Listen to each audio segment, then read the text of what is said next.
More just see it for yourself evidence today of the hate and bigotry in the Republican ranks. At the center of this latest episode is Colorado Congresswoman Lauren Boebert. One video clip of her racism and Islamophobia surfaced over the weekend, and her effort to quiet that storm, well, did not go well, to put it mildly. She was recorded, you see it there, talking about how she was nervous to be on the elevator with Ilhan Omar, implying the Democratic Congresswoman is a terrorist.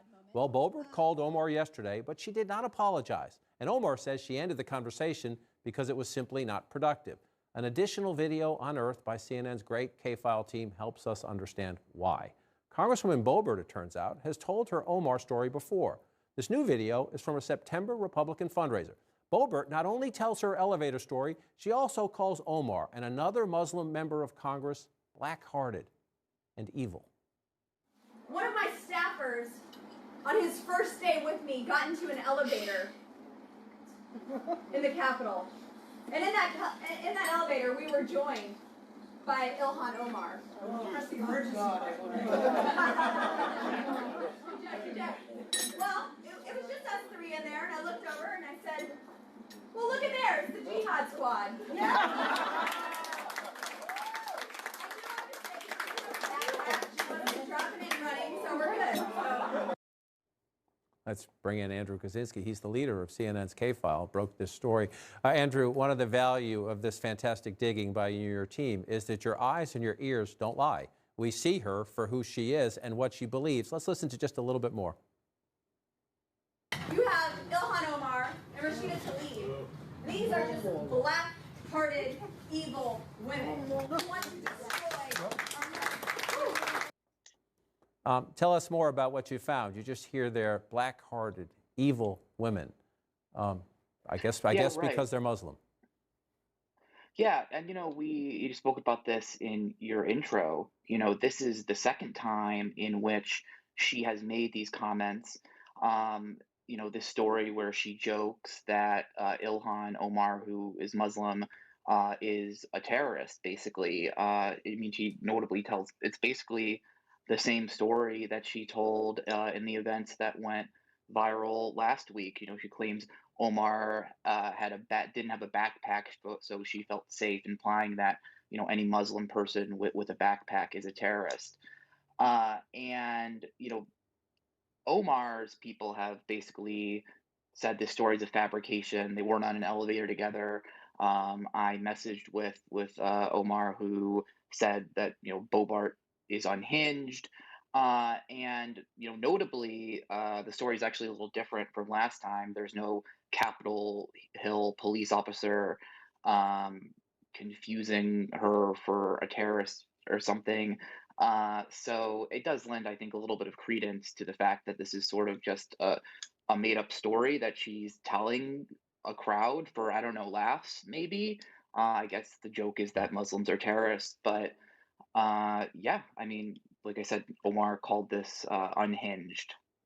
Andrew Kaczynski, grateful for your reporting and the K-File team's reporting. Let's bring it back into the room. And again, the point Andrew makes that's so important is that it's not one video. It's not someone who got caught up in the emotion of a crowd and said something horrible and then tries to apologize for it and then does apologize for it. This is something that clearly it's part of her quote-unquote routine. She thinks it's funny. This is from Congressman Omar after the conversation yesterday. Today, I graciously accepted a call from Representative Lauren Boebert in the hope of receiving a direct apology for falsely claiming she met me in an elevator, suggesting I was a terrorist, and for a history of anti-Muslim hate. Instead of apologizing for her Islamophobic comments and fabricated lies, Representative Boebert refused to publicly acknowledge her hurtful and dangerous comments. Melanie Zanona is joining our conversation.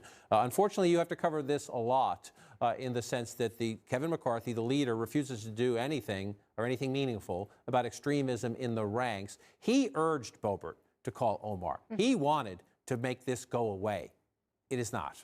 Right, we saw her true colors in the social media video she put out yesterday where she doubled down on her remarks. Clearly, she's not sorry, but you do see Kevin McCarthy try to put out these little fires behind the scene. He obviously urged a meeting between Ilhan Omar and Lauren Boebert. He's also had a call recently with Marjorie Taylor Greene.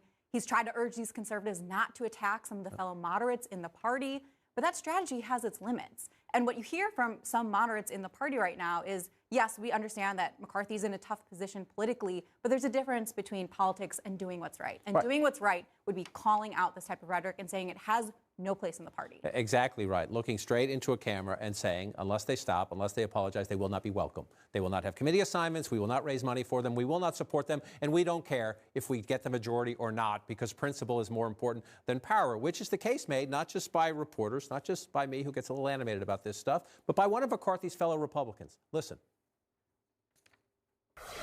When you're in a position of leadership, you have to stand up. You have to deal with it. I appreciate the fact that Kevin called our colleague directly, discussed the matter with her. But at some point in time, you also have to stand up and just call it out for what it is. This type of rhetoric cannot be condoned. It cannot be upheld. The question is, will Leader McCarthy ever listen to people like that? Who you're going to go into the campaign next year and say, make us the majority. Give us power to write the budget. Give us the power to have a lot of control. Give us the power, Republicans will say, to rein in Joe Biden. And oh, by the way, we welcome racism and extremism in our ranks. That's the message today. Yeah, he's likely not going to change. You know, earlier this year when Marjorie Taylor Greene had made her own statements, he and Scalise would put out statements at least saying, you know, we condone this kind of behavior, this violent rhetoric. You don't see that anymore. You see them much more defensive of their own membership and kind of just letting this play out. You try and ask them, what do you think about this? Are you going to do anything? And they just double down and say, well, why don't Democrats punish some of their own? Never usually mentioning Omar's name, but very much suggesting that she herself has made. And Tom Reed, a more moderate Republican from New York, conservative Nancy Mace of South Carolina also said she found what Boebert said to be reprehensible. For that, she did not get any applause from most of her Republican colleagues. She got this from Marjorie Taylor Greene, who loves to stir this stuff. Just frankly, Marjorie Taylor Greene loves this stuff and loves to stir it. Nancy Mace is the trash in the GOP conference, never attacked by Democrats or rhinos. This goes on. Mace can back off, hang up your real gal pals, the jihads. She goes, you know, I'm not going to repeat it all because she goes on again with more Islamophobia, more racism. And Nancy Mace fires back. We can put her tweet up today. While I'm correcting you, I'm pro-life, fiscal conservative. What I'm not is a religious bigot or racist. You might want to try that over there in your little league. Again, the few Republicans who are willing to stand up and speak out get chastised by the Marjorie Taylor Greene Boebert crowd for being disloyal.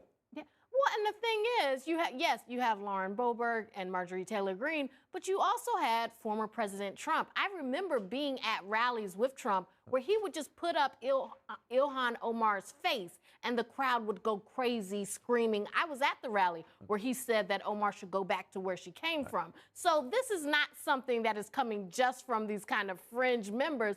This came from the leader of the party who never apologized for any of those things that he said. And let's be clear here as well that it's not just this kind of rhetoric and this kind of behavior isn't just happening because of the inaction and the silence of Republican leaders like Kevin McCarthy today. It's because of their inaction and silence during President Trump's time in office and while he was campaigning for president, when he was talking about banning Muslims from the country, when he was making incendiary remarks about Charlottesville, for example. All of those things add up to a pattern that makes this kind of behavior and this kind of rhetoric okay and also politically advantageous for these members with the Republican base. And people like Marjorie Taylor Greene and Lauren Boebert are pulling right from the Trump playbook, and Kevin McCarthy hasn't changed his playbook from the Trump. Right. It literally pays to be extreme in the Republican Party right now. It helps them fundraise, it earns them points on the right, and they, to your point, suffer no consequences. But we often talk about Kevin McCarthy's afraid of Marjorie Taylor Greene. Let's just lay it out there. He's afraid she will go to Donald Trump and say, block him from being Speaker.